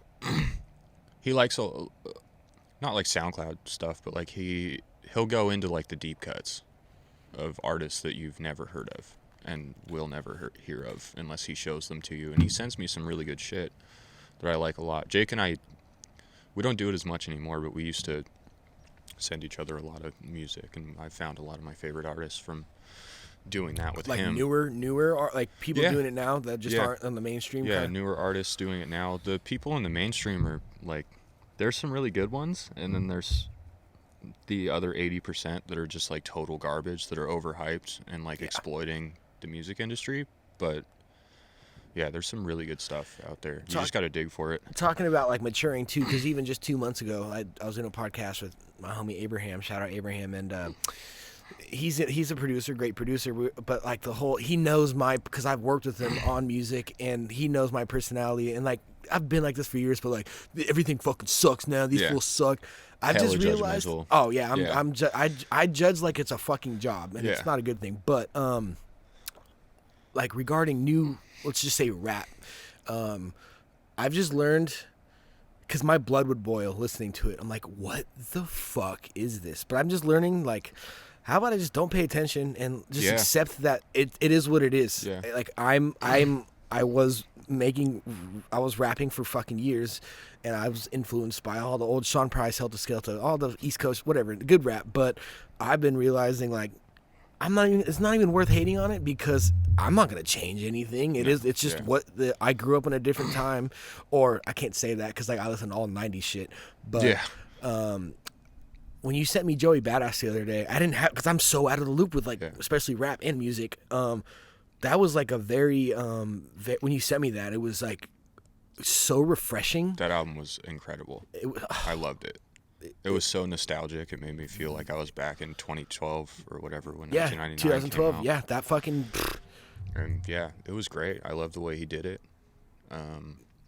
And my perspective on new music, especially hip hop or rap, I guess as you could call it, because I believe it's hip hop is the blanket of the culture, and then rap is the music part. Yeah, exactly. That's exactly what it is. So for rap, new rap, I keep a really open mind, because I never want to write anything off initially and then not listen to it and miss out on it, because I did that a lot when I was younger. Like, I love Wiz Khalifa, right? But when everyone was doing the Taylor Gang shit and like dyeing their fucking strips in their hair, I hated Wiz Khalifa, and I had never even listened to him. And then in college, I started listening to Wiz Khalifa, and I was like, there's a reason people love this so much. Dude, he was sick. My freshman to sophomore year, even probably all 4 years of high school, he, not to me because of that reason, but he was God to everyone. And I was like, I'm not gonna give this dude a chance. Y'all are fucking. I'm definitely gonna listen to like Raider Clan right now and not listen to edgy. I'm gonna listen to like Young Simi and Denzel Curry and shit, and like you guys just like the deep tracks no one's ever heard of at the time. Like I know that Denzel fucking Curry track, you don't, bitch, but that's good. You keep a way more open mind than me. I remember, we talk about it a lot. Oh yeah, yeah. It's just hard for me to, I guess, because I'm coming from like I was wearing Element, or like I was fucking rocking. Almost. Oh my God. It was almost, dude. I remember you got that Sheckler board, and I was like, you're fucking cracked. Yeah. This guy's insane. Yeah. But it's good to keep an open mind. I've just been realizing lately, like, instead of engaging and letting it bother me, I'm just not going to pay attention. If kids like that shit, that's fine. Yeah. How many times on the internet I've been called an old head? Yeah. That's fine. I can imagine how many times on the internet you've been called an old head. I've been called an old head so many fucking times on the internet, dude. Yeah. But like I've accepted it. It's just, but when you sent me, because I would have no idea Joey Badass dropped a new album, and you sent me that, I was like, oh, of course this motherfucker did send me that, because this fool knows what's up. And I try and keep up with the times for sure. And the dark wave stuff we were talking about, like I love a lot of that. Like being able to send those back and forth is so fun. Oh yeah, like check this shit out, dude. It's the best. Well, yeah, like because I love, like, I'm so passionate about music. I'm not a musician, but I'm so passionate about music. Just even down to like who the specific band members are and their lives. See, I'm bad at that. Knowing like band members' names and song names and stuff like that. I'm so bad at it. I mean, I have like this useless. It's borderline. Like, not even to be funny. I've questioned if like I'm on the spectrum of autism for the amount of like dates and birthdays and like how much I know. I'm like, no one else would know. Like, you just store it all up there. Yeah, it does nothing for me, but it's funny in a conversation. But what I love about you is that I can bring up like Joey Badass right now, and then we can start talking about Stevie Ray Vaughan. Yeah, and then you could school me on Albert King. Yeah. It's like, Or did you check out John Mississippi Hurt? No. Dude, you got to do it. Is that the same era? No, earlier, way earlier. Oh, really? Yeah, like I don't want to put a date on it because I'm going to be wrong, but maybe like 40s, 50s. Oh shit. Something like that. You know who I've been listening to a lot is Robert Johnson. Like Robert Johnson. Yeah. The dude in the 30s. Yeah. Way back in the day. He could be dude, John Hurt might be even, I don't know. Earlier than that, or like he could be early. I'm probably wrong. Like I said, I'm really bad with dates and stuff like that. But he's a finger picking blues man. Oh, yep. Yep. Very, rasped out. He did like he did a song for Folgers Coffee. What? Like old school, dude. It's great. Just talking about making Folgers. If it wasn't for your dad, do you think you would have half the knowledge of really? No, not at all. My dad, like, it's a joke in my family, but everyone who comes to my parents' house and meets my dad, and anyone listening to this that has been to my house can verify this. It's a real thing. My dad interviews people, or I would say more interrogates them because he thinks it's funny. And the first thing he asks is, "Do you play a musical instrument?" And it makes people hella nervous, dude. Oh my god, that's funny. But yeah, he's a hard-nosed like music guy. So my whole life was just hammered into me. Yeah. This is what we listen to, and like this is the shit that sucks, and this is the shit that's good. I mean, because like I'm like a pretty fucking deep into music, but like you probably because of your dad, about like John I've never fucking heard of that dude. Yeah, just like random shit. I think it's also just like early YouTube was amazing for music because you would play something and it would go off on this tangent of just like taking you down this wild, windy dirt road of other random music that you've never heard before. Whereas now, like, it's the whole algorithm just plays like all the shit that you watch all the time, so you never get any new content. Yeah, you're the first person to show me YouTube, by the way. Was I really? You just like searched some like random. I wonder what year that was. 2005. You think so? 2005 or 2006. Yeah. No later than that. I think I've always been like a YouTube guy. Yeah. I binge YouTube. I go into YouTube holes like every night. Me too. Yeah, by far. It's pretty like. I don't know. At this point, my head is just like a jumbled mess of YouTube media, news, and shit. Like, I watch a lot of Twitch too. Yeah, that's a fucking lucrative market right there. Like, oh my god, dude! I was just talking to someone right before I came here who was saying how like he knows a guy who literally just like doesn't even play a video game. He just sits in his room on his whatever camera and just like talks randomly. It's like not even a podcast. It's just like he sets the camera up and starts talking, and he's got like 40,000 people just watching him, donating money to him. And they make fucking millions of dollars a year. Yeah. It's insane. It seems like a nice life, but that's from the outside looking in. I don't know if I don't know if I would have like because you have to be super self-motivated, and that's really hard I need some structure. And there's not really much structure in that. You have to create your own structure, obviously. Yeah. Like most independent contractors do. But, yeah, the money is crazy. I like Twitch for media, like news sources. I like YouTube for news sources as well. I'm not huge on, like, mainstream media, like Fox, CNN, stuff like that. There's like... There is factual information coming out of... I don't know if I would say there's factual information coming out of Fox. Hold that thought. I'm going to piss my pants.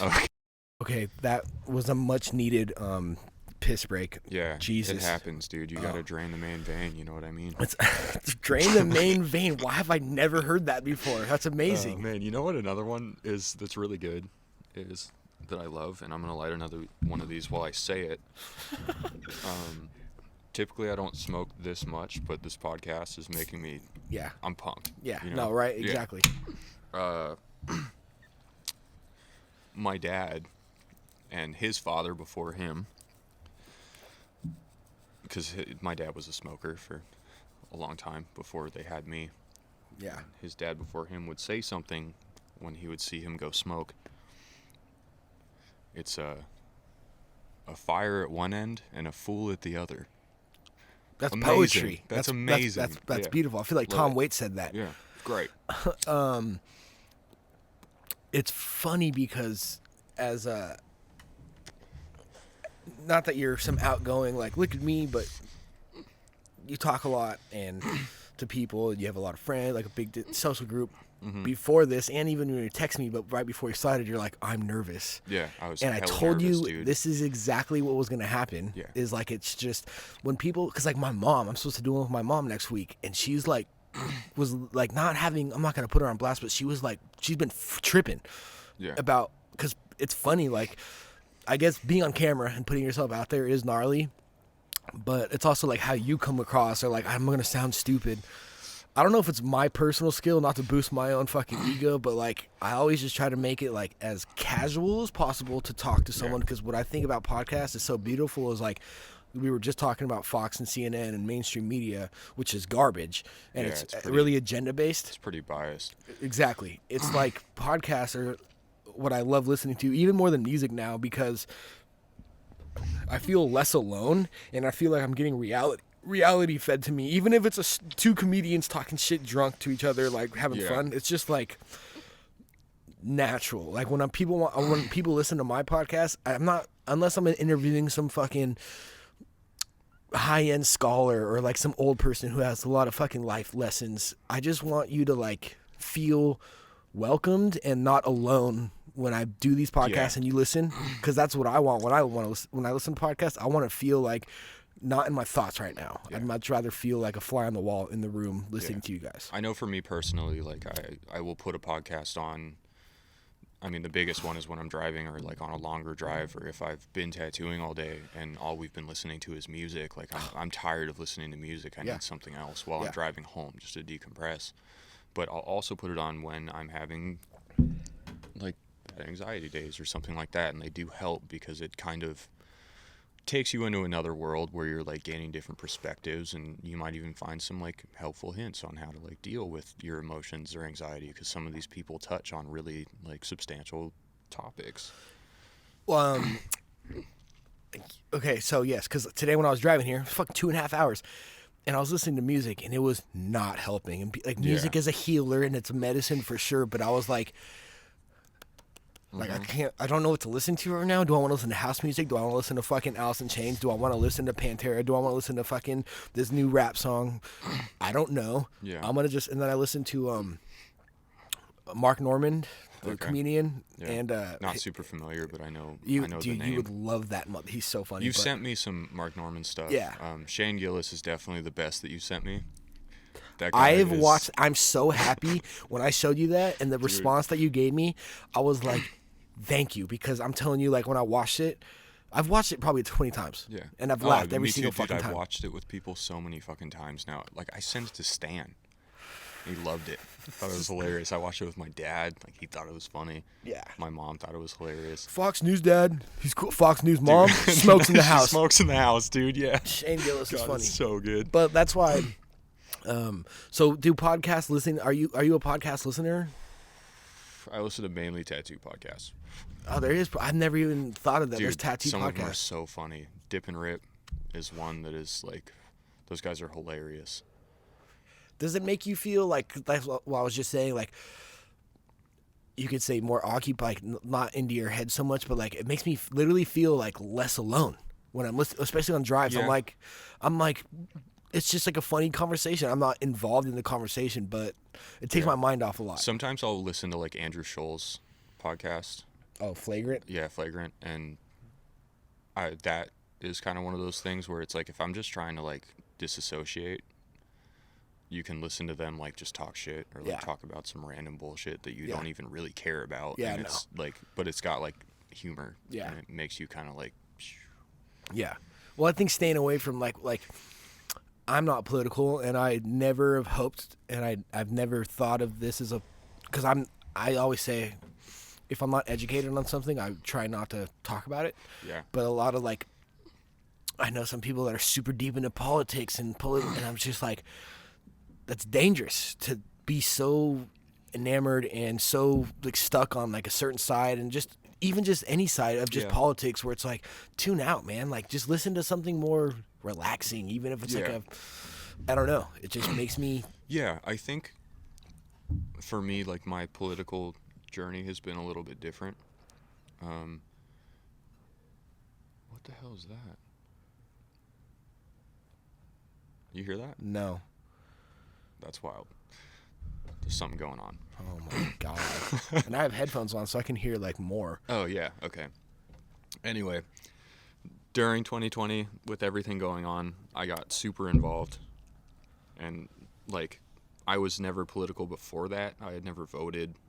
Like, didn't really know anything about that. And then 2020 happened, and I had all this time on my hands, and all these like insane things were going on, really horrible things that are like gut-wrenching to think about were happening. And this whole like I don't know, this whole area of like marginalized people that I had never really had to consider in my life because like I do, you know, white privilege, dude. Like, I never really heard about it. It wasn't talked about very much when I was growing up. So that being all over social media and Twitch and YouTube and fucking everything was like, holy shit, there's like a real problem, you know? And I think like it's time for me to start educating myself so that I can have these conversations with people. Yeah. And I don't necessarily know if I agree with I mean, I hate Republicans. They're fucking annoying. Sorry, Republicans out there. I'm just kidding. I don't. No, they're fucking annoying. They're like upset that toxic tradition is being taken away from them, and they can't just be free to be total douchebags anymore. I also think Democrats are super annoying. I think both sides are fucking stupid as fuck. Yeah. And go ahead. I think like neoliberals are dumb, you know, like open your eyes kind of thing. And I don't want to sound like a fucking like conspiracy weirdo, but like by saying open your eyes, because that's like a talking point, you know. But I don't know. I definitely incorporated some like pretty heavily liberal views into my life that like before I never really had to think about. And I do keep up with politics now. Like, I just watched the January 6th hearings on CNN 2 nights ago with my sister and dad, and those were crazy. Yeah, I've noticed that when I pay attention to, the way I see it is I think both sides, if you're like gung-ho on either side, because I'm like, at the end of the day, I would consider, I'm not liberal, but I'm also not like a conservative. I'm just like, I think for myself. I think how I want to think, and I don't shit on anyone else unless you're trying to fucking shove your shit down my throat. But I think like when people are so gung-ho as a liberal or a conservative, it's like, don't just follow, just be yourself. I can have conservative views and liberal views, and I'm still a good person, and I'm not shoving my opinions. I just have, I don't know, like, you see me fucking, I'll talk shit about anyone, but I just think that I was bringing up podcasts because I think it's safe to tune out of like all the shit that goes on in the news, because that's like a reason my dad didn't want to continue with broadcast journalism when he went to college for us. He's like, we're just having to spit like ideas or like agendas, or he just also said it was super fake. And I don't like paying attention to the news. A lot of it's so negative. When I hear about like mass shootings, I know you have to cover that, but like it fucks with my mood. I'm like, when I hear about you've all like 21 people, like 19 kids and 2 teachers getting shot, I'm like, I don't even want to hear about it. It just fucking makes me really just sad and paranoid, and it's like I can't listen to that shit. Of course you don't want to hear about it, but I feel like it's important to be informed on those things so that you know how bad things really are. Because like, for me, like, one of the reasons that I started getting myself more like politically familiar was so that I would know or be able to advocate for people who needed advocacy. I heard that. There's something going on. That's suspect. There's rats in there or something. I saw a rat. Yeah. Fly by. They're fighting. They're fighting or fucking. Yeah. Fighting, fucking. It's all the same.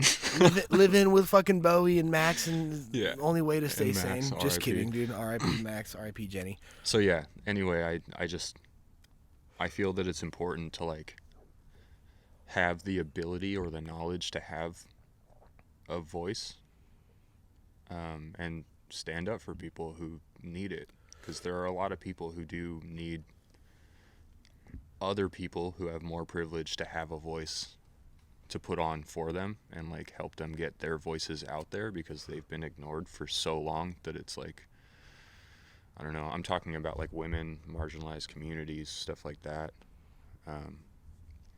Yeah, it's. I see how like COVID is what divided the fuck. Not COVID as in like the whole political everything. It just, I see so much divisiveness and how many arguments I've seen at bars, even people I know who are super. I don't go to bars because of that. It's just like, shut the fuck up. I don't want to hear about your political views. I'm trying to get drunk right now. Or like, I've heard people like, I heard an argument over the gym because like CNN was on. One dude disagreed, one dude agreed. I'm like, dude, you guys are like lifting weights. Yeah. Like, why are we talking about this? And I almost think like, not to get all to sound like a crazy conspiracy theorist, but it's almost like this is what like they want, is to divide and make everyone fucking hate each other because it makes us vulnerable. I stick to my fucking podcast. I have my opinions. I don't need to fucking tell everyone what I think, because I'm not going to change the world and I'm not going to change how things go. Yeah. But that's why I've learned to like tune out. And like I've had to tell a couple people in my life, like, you might want to like back the fuck off the whole watching the news and political shit all the time, because it makes you angry. Like it makes me angry. It makes me angry that other people are getting so angry. I'm like, dude, just fucking live your life, man. I think like mainstream media channels do have a large hand in divisiveness, which is why like I don't particularly indulge in them. Like I will still watch them every once in a while just so that I know what's going on from like the normal news, you know, what they're kind of spewing out there. But after I watch them, I'll get on Twitch and I'll watch Hassan Piker or something like that. He's a democratic socialist. I don't know if you've ever heard of him, but he's like a top political analyst basically. And he'll go back and he'll watch this shit and he'll talk about it from like a democratic socialist point of view, or whatever his point of view is, because I don't want to paint him as like just a democratic socialist. But so watching independent media sources has been really helpful in my education on what's going on. Like Andrew Callahan, Channel 5 News. Dude, he's that guy, sick. He's not really. So his growth has been really interesting, because he went from like doing meme cuts of like zooming in all on gas, people's faces and like yelling and all sorts of like just hectic energy and just filming like funny shit. And then when 2020 happened, he started getting a little bit more serious, and now he's really grown into being more of like a political journalist. And I really, I love the content that he provides. I hate the word content. I think it's so fucking dumb. That's what sucks, because when I'm like making podcasts, or I drop a video on YouTube, someone was like, hey, like someone the other day told me like I told them what I do, and they like watch so much shit, like, hey, you're a content creator, and I'm like, oh God, it's just it's an ugly word for me. Some people probably love that. Oh, they like label, the influencers and the content creators. I would never want to identify as like, what do you do? I'm a content creator. Yeah. No, bro. Like, it's weird. That's a weird, like, it feels egotistical to me. Yeah. I don't know. It's hard for me to tell people I have a podcast almost. I don't ever. Yeah, because it's so cliche. Like, of course you have a fucking podcast. Exactly. Everyone has a And I don't want to, and like, it sucks. I don't want to be that guy, but it's like, this is something I love to do. I love it. I fucking love it. Yeah. And I genuinely, like, it sounds contradictory, but like, I don't care what people think, because I'm going to do it either way. But when in a casual conversation or whatever, I'm not going to like tell you I'm a podcaster. I'll post it because I gotta brand my shit, but I'm not gonna like tell someone, like a random person. Like, I'll let them know like I work here and I like, you know, do my thing. I golf. I skate once in a while. Hit some fucking kickflips. Golfing, dude.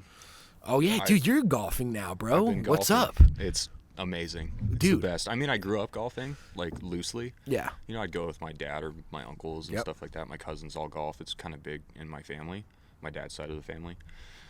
But I had a golf kick with Evan, I don't know, maybe 5 years ago, 6 years ago, something like that. Cars and Pars, baby. Yeah, Cars and Pars. Shout out Cars and Pars. It's coming back, by the way. We talked about He just viewed my story. I was like, I forgot about this fucking shit. It's coming back. Yeah, we had a golf kick kind of big, and I don't know, 5-6 years ago, we'd go twice a week, which was a lot for me. Yeah.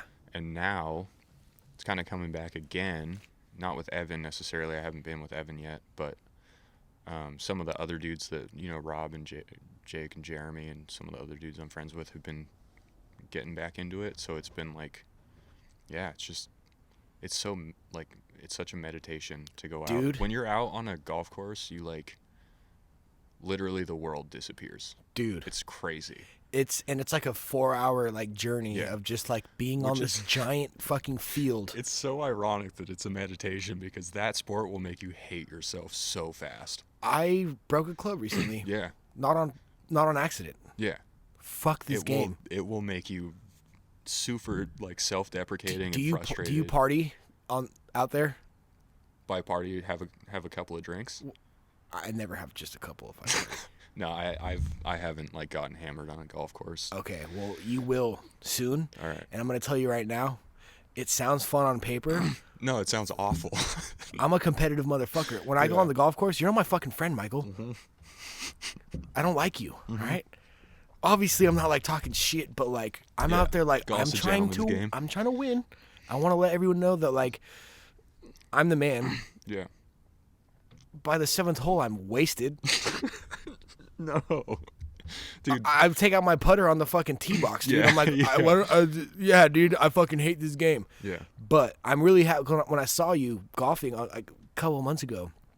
I was like, what? Yeah. Michael's golf, like, this is what I need to see right now. Yeah, I don't want to pay attention to CNN and Fox. I want to pay attention to the fact that Michael McCann is golfing. This is amazing. So fun. It's the best fucking thing. Honestly, like, I feel so sad because my dad was an amazing golfer. Yeah, he was. I remember. And he can't play anymore. And it's like, I played with him when I was like 7, 8, 9. He always like talks about like half the time I was like running around in the fucking creek while he's on the tee box. Like I'm like looking for shit to do. Frogs. Yeah, like, looking for frogs and like I want to like, see how far can I skip this rock right now. Yeah. But golf is, it sounds cliche and corny, but in a way it's like changed me like to the like it's something that like I've devoted focus to. Mm-hmm. Learning how to get better, having fun, and like when you say meditation, like until you start playing golf, like you won't understand, but like it's literally like you get angry, but it's you get angry for sure. Oh, dude. But it's so fucking fun to be out there with the homies. It's awesome. And we talk about it when we're out there. Like I'm so grateful that you guys are here. Have you ever just like been out there and you're like looking like where you're at right now and you're just like I'm on the golf course right now. You realize like I feel like the golf course for me recently, especially just because of all the like bullshit that's been going on in my life, has been one of the only places that I've been able to find like true solace. Like when you're out there, you look around and you're like, fuck dude, there's like nothing wrong with this. This is great. Nothing's going to go wrong here for me. Unless you take like a drive to the head from the driving range or something like that. But my mom's boyfriend Bob said, I'm gonna butcher it, but basically there's like no such. Basically, to sum it up, there's no bad day on a golf course. Yeah, I would agree. At the end of the day, you might play like shit, but like you're playing golf. Yeah, it's so fun, and I kind of feel the same way about skating. Going skating with the friends, and I haven't skated in probably a year or so. Oh yeah. That growing up was huge. I can speak for you because I grew up skating with you. Yeah, at we the same learned time. how to skateboard together. Yeah, that shaped us in multiple ways of like just growing up. Well, culturally too. Like that's what I'm saying. Like that introduced fucking first time I saw tattoos on skaters. The amount of music that I have discovered through skate videos and the Tony Hawk games. Like, are you kidding me? Yeah, I'm into metal. Like, I'm a metalhead because of skateboarding, because of Tony Hawk. Like, it started me off on, like, ska and pop Oh, punk my and, like, God. old shit like that, and it turned into metal. High anxiety, getting to the best of me. Or, like, Superman. Listening to, like, Goldmember, whatever. Goldmember, right? 99 red balloons. But what's the super... Here I am. Isn't that? Super... I'm butchering it. Yeah, I'm drunk, but... I think that's probably it. Somewhat. And also, like, the hip-hop, the rap that they would have... Dude. Yeah. And I remember just, like, watching, like, I could say, just like we were saying before, like, I knew this before you. I remember, like, Nigel Huston when he had dreads and he was, like, 10. Like, switch heel flipping like down, 4 feet tall. Yeah, like, 14 stairs. Just fucking... Yeah. Because I was going to ask you about that earlier, but, like, because I think it kind of goes hand in hand with, like, tattooing. But, like, skateboarding, like, that culture behind it. Mm-hmm. Mixing it in with, like, the punk and the ska. It's a fringe culture. Oh, yeah. So a fringe culture being a part of one I was pretty heavily integrated at the time. Like, it was my whole life because I didn't have responsibilities when I was a kid. Or the fat tongue shoes. Dude, fat tongue shoes, sweatbands. Oh, dude, like that. There's a video. I have a couple of videos on YouTube of, it's like, I watched title 2004 and 2006. So funny, there's like, there's no sound, but it's like old camcorder, me and you and Quentin, like just skating out, Chris big Sandoval. Time. I'm wearing those like big fat tongue Americas. And you have like blue camouflage shorts, like cargo and camouflage. the t-shirt over the long sleeve. Yeah, like you're so 2004, so brother. 2000s. Yeah, I thought about like, if I was to not skateboard or be so obsessed with that culture, how much different I would have been. Because like that's a culture, that's a whole fucking rabbit hole you can go down, skateboarding. But that culture has shaped me so gnarly. Yeah. Like the fact that I just said gnarly is because I skated for years. You know what I mean? I do. It's funny. I talked about this with a coworker of mine. Shout out Brandon. Like kind of skateboarder rhetoric and like things they do that they don't even like, it's just subconscious. They don't even realize they're doing it, but you hear them do it and you're like, oh my God, dude, you're such a skateboarder. Oh yeah. Like, and like all the like, you shout, dude, like, stuff like that. I would be like the worst one at the skate park. Like you, hey, yeah, just like wearing my orange beanie because like I think the first time I saw orange beanies, you have to have an orange beanie. Like Eric Costin was. Oh yeah, I bought an anti-hero fucking orange beanie. I needed an orange beanie. You performed in it. Oh, and I was wearing an orange fucking Vans. Fucking. Was that with the orange beanie? Or I think I was the orange Vans shirt. I know I was wearing an orange Vans shirt, but I had that. I like clutched onto that orange beanie for years, and I would never wear it ever again, dude. I would never wear it. Probably not. Yeah, no. It's just like so. You're like exposing yourself. Yeah, like dude. I've landed a tray flip before. Yeah, exactly. Right, not many, but I have. Yeah. But I think about like skateboarding, just that whole culture, and I think the Bay Area also had like California has like a huge impact of like the skateboarding culture. Dude, but like Kevin and Greg across the street. Santa Cruz is right there. Oh, Santa Cruz is a fucking mecca of Santa Cruz skateboards. Yeah. It's all fucking. Those were some. I think back to like. I was just saying this earlier, 21 was like one of the best years of my life because me and you, we would skate every fucking day. Yeah, and then we go to the bar. Yeah, like skate, and like we would like skate to the bar, like in downtown Campbell or downtown Los I don't even Gatos. know how. Like I had a fucking job that I worked a lot at the time, and I don't know how I pulled off just like skating constantly. Oh yeah, while having a full-time job. I had a fucking cocaine habit at Whole Foods, dude. Like trying to fucking practice like the Boulevard Tavern days. Oh, those are dark. I thought about that bar specifically, but like those days. Dude, the guy who tried to fight me because he thought I was hitting on him because I asked him what kind of music he liked. And he kissed me on the cheek like right before that. You. And me and Evan just bounced on you. Dude, you left me at the fucking booth I was like, with this I'm scared. nut job. You guys have fun, dude.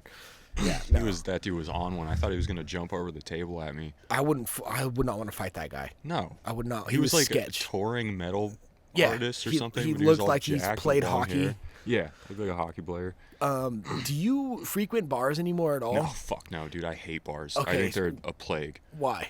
I'm not disagreeing because I understand, but why? Because me and you used to fucking. I think I was a big influence on you to be like, let's go. Fucking. Yeah, but we went daytime bars. We didn't go nightlife bars. Yes. It's a different scene. Because if we went to the Boulevard at 3 in the afternoon, we wouldn't have ran into situations like that. Yeah, but going to bars for me now is like, I don't enjoy the company of the people who reside in bars at night, typically. What is your paranoia level? Because I know like paranoia as... You're the most paranoid person I've ever met. I will say that. Dude, I've questioned if I'm schizophrenic multiple times. Remember when I would duck behind cars when cars would drive by? And every time someone drove by the house, you'd stop and be like, who was that? And be like, dude, chill. It's just someone driving down the fucking street. Well, I was in Bonfair today, dude, and I was just like sitting there and like I see like 4 active gang members in like the liquor store by my house, and I'm just like, do they know me? Yeah. Do they see the spider web on my elbow? Or are they going to kill me over it? I was thinking that. I was literally like... I know. Yeah. Because you go there. No, I am not a paranoid person, really. I never thought you... I'm an anxious person, but I'm not a paranoid person. But with bars, it's like there's a certain level of aggression that comes off in bars. Dudes looking to start shit, or dudes being ignorant and belligerent because they're hella drunk. Yeah. People just start spewing out like bullshit that I don't want to hear. Can I say this? Oh man, I might have to bleep the name out. Did you almost fight Yes. I did. Oh my God. That's it. San Jose, baby. I did. And Evan will vouch for that. He was there. We actually talked about it on 4th of July. But see, the situations like that. This is going to be bleeped, but the person he's referring to is kind of a meme celebrity who's famous out of San Jose. And if you heard the name, this story would be way funnier just because of who he is. I have to like see where I'm at so I know where to edit this out. Yeah. He came up behind me at Carrie Nations in downtown Los Gatos one night. This was years ago. And he put me in a headlock. What the fuck? And said, "You look like the kind of guy who likes to hit people in the face." Nice. Don't know why. Just because I'm tall. And like, I don't know, have tattoos, I guess. But Evan, just being the funny guy. Was it Clyde or was it Evan? No, it was Evan. Okay. Yeah, it was Evan. Evan looks at dude and is like, "Hey, like, chill. He will punch you." And then dude gets like amped off that. And then I turn around to him and I'm like, "Get your fucking like dirty hands off of me, dude." It just pissed me off so much. I don't know. And and then the bouncer came and like carried him out basically. And bouncer came back and was like, he does this all the time. It's like a fucking bi-weekly occurrence, him like getting blacked out and trying to fight someone in the bar. Got that fame, little fame stigma. Well, dude, the guy has a fucking fat ego. Yeah. I've heard other stories about him. And it's funny because his profession is, in my opinion, such a joke. Yeah, it's a joke. I guess like one of my friends was at Whole Foods and the dude cut him off in line. And my friend was like, "What the fuck? Like, I'm in line." And guy turned around and was like, "Do you know who I am?" You put wieners in your mouth. I know that. I do know that, dude. Yeah, he's what a character. You know, if you can build that big of a complex off of that type of career, you probably have some trauma that you need to resolve. And isn't it funny that like that's literally his career? Mm-hmm. That's so funny.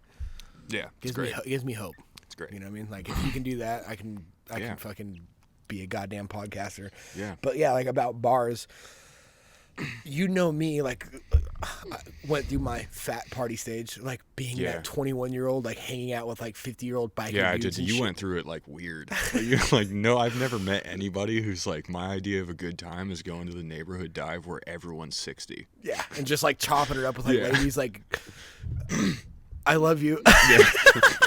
Yeah. But like the older it's just funny, like we keep saying I keep saying how the older we get, but like my perspective is changing because I was just, you know, I really don't frequent them like I used to, but like my whole vision of like that scene is so different now. I'm like, this is actually just like a giant cesspool of depression. Yeah.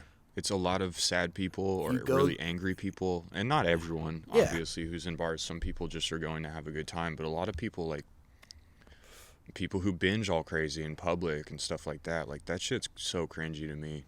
I don't know. And it makes me feel really uncomfortable. Just that atmosphere makes me feel really uncomfortable. I don't associate with people who like do drugs really anymore. Yeah, like not organic drugs are fine, but like chemical shit, I hate I try not to have anyone in my life who does stuff like that. Just because it was such a problem for me early on. Yeah. That I can't have it around me. And people who like get super fucking crazy when they're out, I can't go out with people like that. Oh no, I totally agree and I understand, and like I've definitely gone through phases of my life when I was younger where it's like I was involved, but recently I was at, I guess I gotta stop name dropping. I was at a bar, a high school reunion bar in San Jose. Oh God, yeah. You know exactly what I'm talking about. I will not go there. First of all, I'm never going there ever again. Yeah. Because I was getting fucking like plotted on by some bikers for no reason. I was like, what the fuck? But anyways, you're talking about like organics, fine. Smoke weed and like whatever, do your shrooms, that's fine. But like when it comes down to the chemical shit, it's a high school reunion bar, and I'm not gonna talk shit, but a lot of the people there were people that I've known since I was a fucking wee little kid, and they're all drinking, but they're all just hey, what's shout out, dude. And I'm just like, I talk about anxiety. Like it gives me anxiety even thinking about. Like, it makes me feel dirty. It makes me feel dirty. It makes me feel like I like the alter ego, the good angel on my shoulder is like, because the devil, when it comes down to that shit, is like not really there anymore. Because I'm like, so I don't want anything to do with that. But like the angel on my shoulder is like, dude, like get out of here. Yeah. Get the fuck out of here. Don't be around. Like all these dudes that I went to high school with, or like the other high school, they're all cool people. Don't get me wrong. I don't associate with them like that. Like I see them, I dap them up, and I'll chop it up. But like they're all wide-eyed, sniffing and shit. And I'm like, I hate don't talking to people when they're on blow. It's the most annoying thing. Not only is it annoying, but I just feel like just like unsafe. I feel like not safe in a way. I feel like I don't know how to explain it. I just feel like I don't. This is not where I'm trying to be right now. How I said I feel dirty. I would say is like my way of saying I don't generally feel safe. I don't feel comfortable, especially because I do have anxiety and stuff like that. Like kind of goes to the next level for me when I'm starting to feel that way. It makes me feel like shit could pop off or like. And this even comes down to people who drink too heavily when they go out. Like, you lose your ability to make decisions. Your cognitive, it's like you're just disassociated with like who you are. And yeah, and you're not to say that morals completely disappear when you're that fucked up, because I do believe that certain people can hold their own when it comes to that, but you do tend to do stupid shit. Like, people can mess up when they're that gone, and I don't like being around that or really like associating with people who, I don't know, act up and like try and fight people and like do stupid ass shit like that. Yeah, I feel very unsafe. Not just the whole chemical thing, but like get a bunch of fucking people with egos or like their own problems and then intoxicate them. Oh yeah, what do you think's gonna happen? And like even like unresolved traumas or things that people haven't quite analyzed yet, stuff like that. When you're super fucked up, that stuff comes to the surface, and that's problematic for me to be around because I don't have the energy anymore. And also, there's like this whole my problem. I've lost a couple people. Some people have lost their lives, and also people like I've had to like. Specifically, I guess on just when it comes down to partying, like I can't hang out with you if you want to go to. I will never go to a bar with you. Yeah. I will never go in public when there's alcohol involved because, like you and me, I can go to a bar with you, and me and you can drink, and I don't have to worry about shit. We have fucking 1 or 2 beers, and we're home by fucking 11, and it's like really. Or we could have 4 beers and get a little drunk, but we're also not ready to like turn this switch. We're just trying to get home safe and like watch a movie at the end of the night. I'm just trying to fucking kick it, but like I've had to like.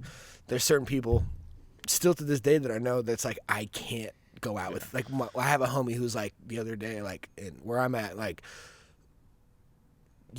We never have like we haven't gone out and like partied in a while. I'm like, I had to tell him, like, I can't. I'm just got to be straight up with you, bro, because I'm learning to just be not the yes man and just be completely honest. I had to tell him, like, I can't party with you, bro. Like, you're a liability, and I'm not guilty by association. If you have issues and you want to go fuck off and, like, cause a scene, you can do that, but I'm not going to be there. I will say that a lot of that came with age, too, because, like, I would wild out when I was younger, but it's, like, that's what you do when you're fucking young, you know? Yeah. And I think my biggest growth that I had was from probably, I don't know, 24 to now. Like, the biggest change and, like, where I'm realizing things that I'm comfortable with and, like, realizing, like, problematic behaviors and patterns and stuff like that. It kind of changed my perspective on bars and, like, going out and partying. I don't want to do that anymore. I'm just like, no. I don't have the fucking energy. It's, I also, like, I'm trying to be more responsible with my life and make better decisions for myself and for other people. Yeah. It's like, I don't know. It's just, shit gets too buck wild when you're doing that. And it's just a negative. It's a negative it's just setting. Negative, yeah. You don't like. You're not gonna get anything out of it. Yeah. To me, some people fucking love it, and I'm not gonna bash them for it. But no, as long as they're not being like total shitheads when they're out there. I just try to tell. Like, I haven't really told. I've told some people this, but I think this way about a lot of people. But like, basically, without sounding like I can do it and you can't.